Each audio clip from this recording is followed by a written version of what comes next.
चढ़ा रहे हो, उस समय पर पीपल की पूजन कर रहे हो, उस समय पर बेलपत्री का पूजन कर रहे हो, उस समय पर आंवले का पूजन कर रहे हो, उस समय पर या कोई पूजन भजन आप कर रहे हैं, उस समय पर दरवाजे पर अगर 3 सामने खड़े हो जाते हैं तो ये समझ लेना कि आपकी पूजा को भगवान ने स्वीकार कर लिया। कौन 3 है उसका स्मरण करिएगा। पहला, पूजन करते समय, भगवान की आराधना करते समय अंदर मंदिर में अपने घर में बैठकर आप भगवान निला रहे हैं, भगवान की पूजन कर रहे हैं, अर्चना कर रहे हैं, सेवा कर रहे हैं, माला जाप कर रहे हैं, पूजन अर्चना कर रहे हैं, तुलसी को जल चढ़ा रहे हैं, उस समय पर 3 का दर्शन अगर आपको हो जाता है, आपके दरवाजे पर अगर आ जाते हैं तो आपका समझ लेना पूजा स्वीकार हो गया। पहले नंबर पर पूजन करते समय दरवाजे पर गौ माता आकर खड़ी हो जाए, समझ लो तुम्हारा पूजन सफल हो गया। आप पूजन कर रहे हैं अंदर से, गाय रंभा रही है, आप पूजन कर रहे हैं अंदर से, गौ माता गौमूत्र कर रही है, आप पूजन कर रहे हैं अंदर से, गौ माता गोबर कर रही है, आप पूजन कर रहे हैं अंदर से, और गाय दरवाजे पर आकर खड़ी हो गई। तुम्हारी अर्चना में, तुम्हारी आराधना में, तुम्हारी साधना में गौ माता तुम्हारे सामने आकर खड़ी हो जाए। पूजन के समय पर अचानक आकर तुम्हारे द्वार पर, तुम तुलसी को जल चढ़ा रहे हो, तुम्हारे दरवाजे पर आ जाए। और मेरा विश्वास कहता है, यहाँ जितनी मेरी जीजियां बैठी हैं, यहाँ जितने मेरे जीजा बैठे हैं, ये मेरा विश्वास कहता है आपके साथ कभी ना कभी ये जरूर हुआ होगा, पूजन के समय पर गौ माता का दर्शन होता ही, ये मेरा विश्वास कहता है।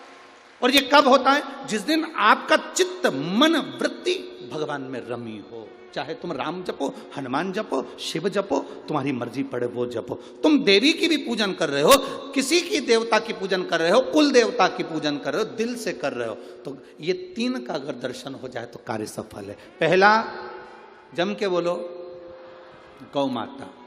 दूसरे नंबर पर हमारे यहाँ हम पूजन में लगे हुए हैं, आराधना में लगे हुए हैं, भगवान की अविरल भक्ति में लगे हुए हैं, भगवान की पूजन, आराधना और भक्ति में हम तल्लीन हैं। और दूसरे नंबर पर उस पूजन करते समय पर तुम्हारे घर की बहन बेटी तुम्हारे दरवाजे पर आ जाए तो समझ लो पूजन सफल हुआ है। क्या बहन बेटी के आने से पूजन सफल हो सकता है?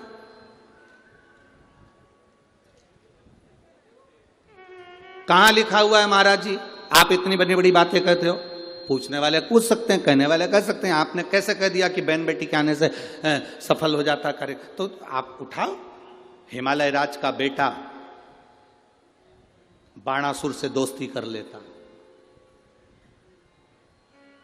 माता पार्वती का भाई बाणासुर से दोस्ती कर लेता है, और दोस्ती कर लेता है तो उसके चुंगल में फंस जाता है, बाणासुर के चुंगल में। भाई संकट में आ जाता है। आज हिमालय राज और मैनावती दोनों बैठकर भगवान की आराधना कर रहे थे, इतने में पार्वती का आगमन हो जाता है। पार्वती ने आते से ही देखा, पिताजी आप आराधना कर रहे हो, पूजन कर रहे हो, किस लिए, क्यों? मैनावती ने कहा तेरा भाई संकट में घिरा हुआ है। पार्वती ने कहा क्यों चिंता करते हो, क्यों चिंता करते हो? पिताजी मैं आई हूं ना, चिंता मिटा दूंगी, चिंता मिटा दूंगी, आप चिंता ना करें। क्या हुआ? बाणासुर तेरे भाई को कष्ट दे रहा।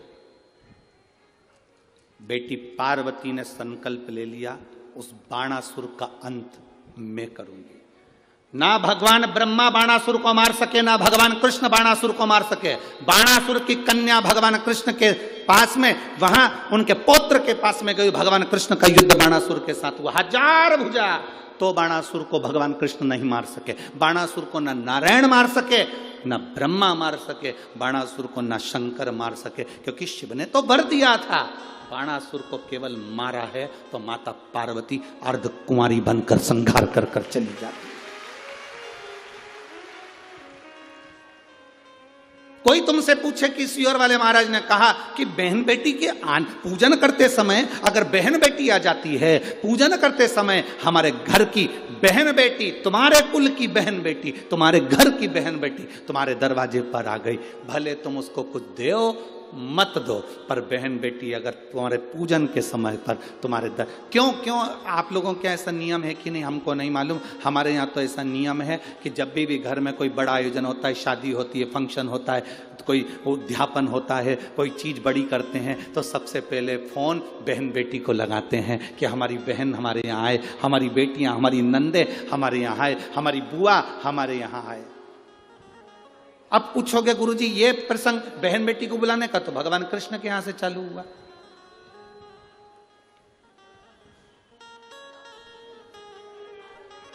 नंद बाबा की कितनी बहन थी? 2, नंदा सुनंदा। नंद बाबा की 2 बहन थी। एक बहन को मालूम पड़ा कि यशोदा जी को संतान होने वाली है, तो एक ने दूसरी से कहा भाभी को संतान होने वाली है, तू कब जाएगी? बहनों में बड़ा प्रेम रहता है, मायके जाने से पहले फोन पे बात कर लेती, तू कितनी तारीख को जाएगी? वो बोलती है कि मैं इतनी तारीख, तो मैं थोड़ा सा बाद में आ जाऊंगी, तू चली जाना फिर मैं आ जाऊंगी। ओ अब भाभी को कोई नहीं है संभालने वाला, तो जापा तो अपने को ही संभालना पड़ेगा, डिलीवरी तो अपने को ही देखना पड़ेगी। एक काम कर, 15 दिन पहले तू संभाल लेना, 15 दिन बाद मैं संभाल लूंगी। हाँ ठीक है। नंदा सुनंदा दोनों ने आपस में बात कर ली कि भाभी को संतान हो तो तू चल। तो आ गई नंदा, नंद बाबा की बहन नंदा आकर घर में रहने लगी, और भाभी को जब जापा हुआ तो सबसे पहले नंदा भगवान को हाथ जोड़कर कहती है, बाबा ऐसी कृपा करना, ए बाबा ऐसी कृपा करना, मेरे भैया की यहाँ 60 साल के बाद तो औलाद हो रही है, तो ऐसी कृपा करना कि उनके घर में लड़का हो जाए। और नंदा हाथ जोड़ती जोड़ती जोड़ती जोड़ती यशोदा जी के कक्ष में गई, और जो कक्ष में गई जाकर जो दर्शन करा तो लाला का दर्शन था। नंदा खुश हो गई, थाली उठाकर बजाने लगी कलदार से, और एक थाली को उठाकर उस नंदा ने बजाया, थाली को उठाकर। कांसे की थाली, पीतल की थाली, तांबे की थाली, जिसके घर में बजती थी उसके घर में शुभ संदेश आता था। आज के जमाने में स्टील बजता है।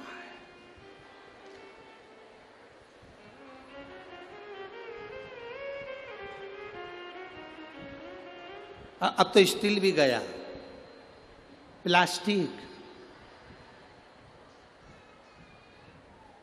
अब वो बचता है जिसके घर में तांबे की थाली, पीतल की थाली, कांसे की थाली।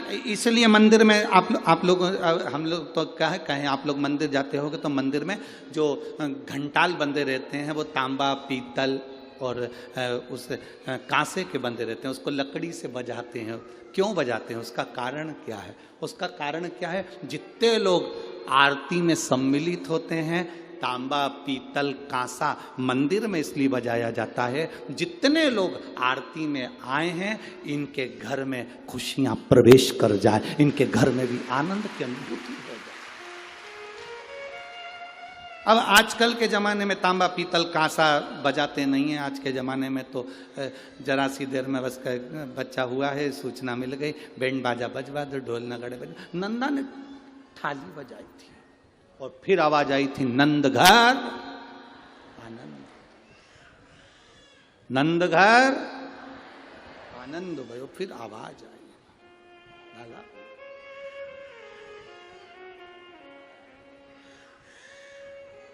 शिव तत्व कह रहा, पूजन करते समय, भजन करते समय, स्मरण करते समय, आराधना करते समय, भगवान को भजन करते समय, तुलसी को जल चढ़ाते समय अगर ये 3 का आना तुम्हारे दरवाजे पर हो जाए, समझ लो तुम्हारा पूजन सार्थक हो गया, तुम्हारा भजन सार्थक हो गया। भजन सार्थक।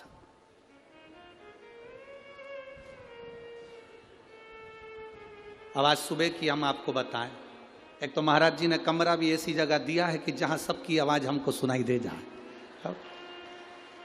अब आज सुबह की सुन लो, तुम बोल दे पक्का।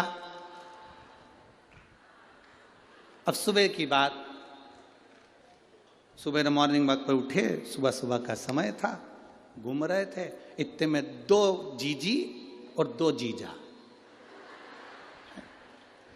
अब वो हमारा जो कमरा है उसी के पास में, वहीं पर थोड़ी दूर पे कॉम्प्लेक्स बना हुआ है, देखा है ना तुम लोगों ने? हाँ, तो दो ही जीजी जीजा उसे बोली, अरे बाप पानी तो आ ही नहीं रहा। इतना में जीजा बोला, थोड़ी देर में नल चालू हो जाएगा, तुम चिंता मत करो। अब अंदर कौन बैठा है? ददरउआ धाम श्री हनुमान जी महाराज। अब इनने तो जीजा से कहा था, अब इनको क्या मालूम था कि अंदर भी एक जीजा है, वो साधारण थोड़ी ना।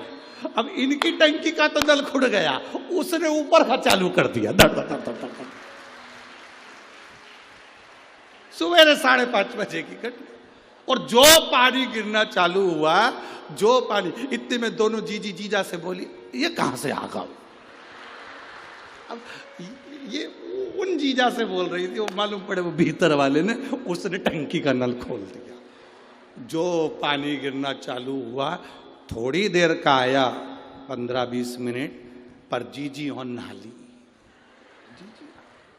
और जीजा हूं भी नहान हुआ के कंगी पाटी पाड़ के हम उधर घूम के उधर आए, तो चिल्ला के बोले, श्री शिवाय। यहीं बैठे होंगे वो चारों जीजी जीजा, हो यहीं बैठे होंगे, ऐसा हो ही नहीं सकता कि यहाँ नहीं हो, यहीं बैठे होंगे वो चारों, और वहीं से चिल्ला रहे श्री शिवाय। हमने कहा आ गया, सुनता है, उसको कहते हैं ददरउआ धाम का श्री हनुमान, साधारण नहीं, सुनता है, सुन लेता, तुरंत सुना। महाराज भक्ति जितनी प्रबल हो, विश्वास, आपने दिल से कहा, उसने दिल से सुना, सफलता देता है बाबा, सफलता क्या ना। तेरी कृपा बिना ना हिले एक भी, लेते हैं श्वास तेरी कृपा से। पूजन करते समय, भजन करते समय, स्मरण करते हुए, नाम जाप करते हुए 3 का दर्शन हो जाए, तुम्हारे दरवाजे पर आ जाए, जीवन की सफलता मानना, पूजन सफल मानना। पहले नंबर पर जम के बोलो गौ माता, दूसरे नंबर पर बहन बेटी, और तीसरे नंबर पर हैं संत गुरुजन, जो निष्कपट भाव के, जो तुम्हारे दरवाजे पर कुछ मांगने नहीं आए हैं। जो मांगने आए हैं वो नहीं, पूजन करते समय तुम्हारे दरवाजे पर कोई संत, कोई ब्राह्मण, कोई गुरुजन, कोई भक्त ऐसा आ जाए जो मांगने नहीं आया, फिर बस तुम्हारे सामने तिलक लगाकर भक्ति में डूबा हुआ, भजन में डूबा हुआ, वो तुम्हारे सामने आ जाए, समझ लो कि तुम्हारी पूजन सफल हो गई। मांगने नहीं, मांगने नहीं, केवल आया, भजन गाया, सीताराम कहा, हर हर महादेव कहा, श्री शिवाय नमस्तुभ्यं कहा, जय श्री हनुमान जी कहा, और वो अपना चले गया। तुम्हारे दरवाजे पर मांगा नहीं उसने। असली संत तुम्हारे दरवाजे पर गुरुजन, ब्राह्मण जन, भक्त जन, कोई भगवत प्रेमी तुम्हारे दरवाजे पर दर्शन हो जाए पूजन के समय पर, समझ लो कि उसने स्वीकार कर लिया,